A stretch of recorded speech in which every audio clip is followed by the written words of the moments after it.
ओम नमो श्री वेंकटेशाय। मैं professor SVSS Narayan Raju YouTube channel में आप सबका मैं स्वागत करता हूँ। संत श्री गोस्वामी तुलसीदास द्वारा रचित श्री रामचरितमानस में अयोध्या कांड से संबंधित आज एक मुख्य घटना के बारे में मैं अभी वर्णन करना चाहता हूँ। हम सब जानते हैं कैवट प्रसंग, और इस कैवट प्रसंग के माध्यम से दास्य भक्ति के लिए और एक उदाहरण हमारे सामने प्रस्तुत किया है गोस्वामी तुलसीदास जी। अब इस कैवट प्रसंग से संबंधित पद की व्याख्या अब मैं करने जा रहा हूँ। सबसे पहले पद देखेंगे, पद के साथ साथ व्याख्या भी देखेंगे। जास वियोग विकल पशु ऐसे, प्रजा मात पित जेहि कैसे, बरबस राम सुमंत्र पटाए, सुर सर तीर आप तब आए, मागी नाव न केवट आना, कहई तुम्हारा मरम मैं जाना, चरण कमल रज कहूँ सब कहई, मानुष करनी मूरी कछु अहई, चुवत शिला भई नारी सुहाई, पाहन ते न काट कठिनाई, तरि नव मुनि गरनी होई जाई, बाट परड मोरी नाव उड़ाई, यही प्रतिपालव सब परिवारु, नहीं जानव कछ और कबारू, जहाँ प्रभु पार अवश्य गा चाहु, मोहि पद पदम पकारन कहु, पद कमल दोई चढ़ाई, नाव न नात उतराई चाहूं, मोहि राम रावरी आन दशरथ सपत सब साची कहो, बर तीर मारहु लखनु पई, जब लगी न पाई पकारी हो, तब लगी न तुलसीदास नाथ कृपाल पार उतारी हो, सुन केवट के बैन प्रेम लपेटे अटपटे, बिहसे करुणाइन चितई जानकी लखन तन। देखिए यहाँ इस प्रसंग में कैवट इतनी चतुराई से, कैवट नहीं कैवट के माध्यम से गोस्वामी तुलसीदास प्रभु श्री रामचंद्र जी के प्रति अपनी जो दास्य भक्ति और इसके माध्यम से अत्यंत करुणा सागर, करुणा सिंधु, करुणा निधान प्रभु श्री रामचंद्र जी के भक्तों के प्रति अत्यंत भक्त वत्सलता। प्रभु को भक्ति चाहिए और कुछ नहीं चाहिए, और भक्ति चाहे तो क्या नहीं, मतलब भक्ति देने से प्रभु क्या नहीं देते हैं। अब इस पद में हम आगे देखेंगे।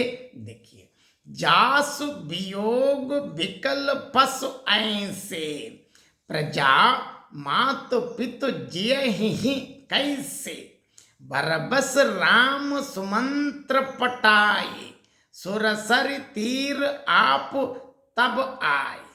देखिए, जिसके वियोग में पशु इस प्रकार व्याकुल है, उनके वियोग में प्रजा, माता कौशल्या, पिता दशरथ जी कैसे जीत रहेंगे। लेकिन श्री रामचंद्र जी ने जबरदस्ती सुमंत्र को लौटाया, तब आप गंगा जी के तीर पर आए।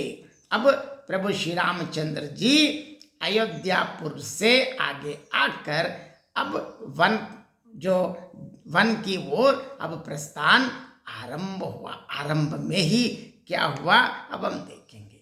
मागी नाव न केवट आना, कहई तुम्हार मरम मैं जाना, चरण कमल रज कहूँ सब कहई, मानुष करनी मूरी कछु अहई। श्री राम ने कैवट से नाव मांगी, भैया मुझे इस गंगा को पार करा दो, पर वो लाता नहीं। क्यों? देखिए उसके बदले में क्या कह रहे, वो मना नहीं किया लेकिन वो बहुत चितराई से बता रहे। वो कहने लगे मैंने तुम्हारा मर्म जान लिया। भाई साहब प्रभु आपका जो मर्म मैं जानता हूं। क्यों? तुम्हारे चरण कमलों की धूल के लिए सब लोग कहते हैं कि वो मनुष्य बना देने वाली कोई जड़ी है, मतलब कोई मंत्र, मतलब ऐसे ही जड़ी बूटी हम जानते हैं ना, जो संजीवनी बूटी से क्या क्या, ऐसे ही प्रभु के जो चरणों की रज मतलब धूली भी ऐसी जड़ी हैं, उससे मनुष्य बन जाते हैं। कैसे? चुवत सिला बई नारी सुहाई, पाहन ते न काट कटनाई, तरिनव मुनि घरनी होई जाई, बाट परड मोर नाव उड़ाई। देखिए आपके जो चरण के जो धूली छूते ही पत्थर की, कठिन से कठिन पत्थर की शिला सुंदरी स्त्री हो गई। मेरी नाव तो काठ की है, लकड़ी का है। अब देखिए आपकी चरण रज पाते ही कठिन से कठिन पत्थर भी स्त्री बन जाती है, तो मेरी नाव तो बिल्कुल लकड़ी से बनाया है, काठ पत्थर से कठोर तो होता ही नहीं। मेरी नाव भी मुनि की स्त्री हो जाएगी और इस प्रकार मेरी नाव उड़ जाएगी, मैं लुट जाऊंगा। अब देखिए अथवा रास्ता रुक जाएगा, अब आप भी कैसे जाएंगे जिससे आप पार ना हो सकेंगे, और मेरी रोजी रोटी तो मारी जाएगी, मेरी कमाने खाने की राह ही मारी जाएगी, क्योंकि मैं तो, मेरे पास और कोई काम धंधा नहीं है। और देखिए बढ़िया बताते, यही प्रतिपालव सब परिवार, नहीं जानव कछु और कबार, जहाँ प्रभु पार अवश्य गा चाह, मोहि पद पद्म पकार न कहो। असली बात आप बता रहे, देखिए मैं तो इसी नाव से सारे परिवार का पालन पोषण करता हूँ, दूसरा कोई धंधा तो मैं जानता ही नहीं हूँ। हे प्रभु यदि तुम अवश्य ही पार जाना चाहते हो तो मुझे पहले अपने चरण कमल पकारने अर्थात धो लेने के लिए आप आज्ञा दीजिए। क्योंकि अब देखिए कहवट पहले इतनी चतुराई से बोलते हैं कि आपकी चरण रज पाते ही शिला भी स्त्री बन जाती है, और मेरा तो जो नाव है लकड़ी से बना, अगर वो भी स्त्री बन जाए तो मैं क्या बन जाऊं? मेरा परिवार के लिए अब कोई रोजी रोटी का कोई रास्ता ही नहीं है, और कोई धंधा तो मैं जानता भी नहीं हूँ। लेकिन इसीलिए आप मुझको आज्ञा दीजिए, मतलब मुझको अनुमति दीजिए आपके चरणों को धोने के लिए।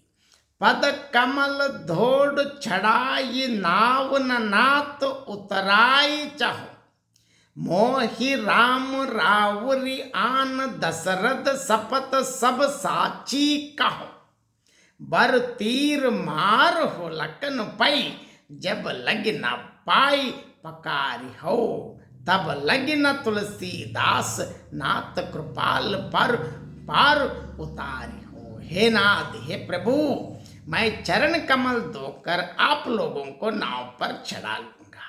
मना नहीं किया, मैं तो ले लेता हूं, लेकिन पहले आपके चरणों को धोने के लिए अनुमति दीजिए। मैं आपसे कुछ उतराई नहीं चाहता, मतलब यहाँ से वहाँ तक गंगा पार कराने के लिए, उसके लिए कोई आपको मैं चार्ज भी नहीं करूँगा, मतलब मुफ्त में लेके जाऊँगा। हे राम, मुझे आपकी दुहाई और दशरथ जी की सौगंध है, मैं सब सच सच कहता हूँ। चाहे क्योंकि इसको एक वो लक्ष्मण बहुत गुस्से में थे, क्योंकि उनका समय जल्दी जल्दी जाना है। लक्ष्मण जी को हम सब जानते हैं, बहुत गुस्से में रहता है पहले ही, लेकिन वो ऐसे देते हो कह रहे लक्ष्मण भले ही मुझे तीर मारे, पर जब तक मैं पैरों को ना पखार ना लूंगा तब तक हे तुलसीदास, मतलब तुलसीदास के नाथ, तुलसीदास कहते कि आप तुलसीदास के नाथ प्रभु श्री रामचंद्र जी से कहते कि हे कृपालु प्रभु, मैं पार नहीं उतारूंगा। अगर आपको यहाँ से वहाँ तक ले जाना है तो, अगर पहले नाव में चढ़ाने हैं तो सबसे पहले आपका जो आपके पाँव को, मतलब चरण कमलों को मैं धोना चाहता हूँ, क्योंकि यहाँ बार बार पाँव शब्द प्रयोग, क्योंकि चरण कमल कहते हैं हम।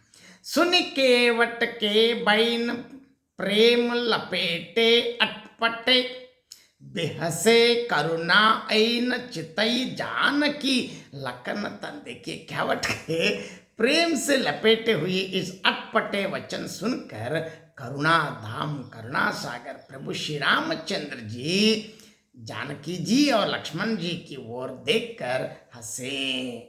और देखिए इस पद का और एक बार मैं संक्षिप्त में बता देता हूं। जिनके वियोग से पशु इतने व्याकुल हैं, उनके वियोग से प्रजा माता और पिता किस तरह जीवित रहेंगे। प्रभु श्री रामचंद्र जी ने सुमंत्र को जबरदस्ती वापस भेज दिया।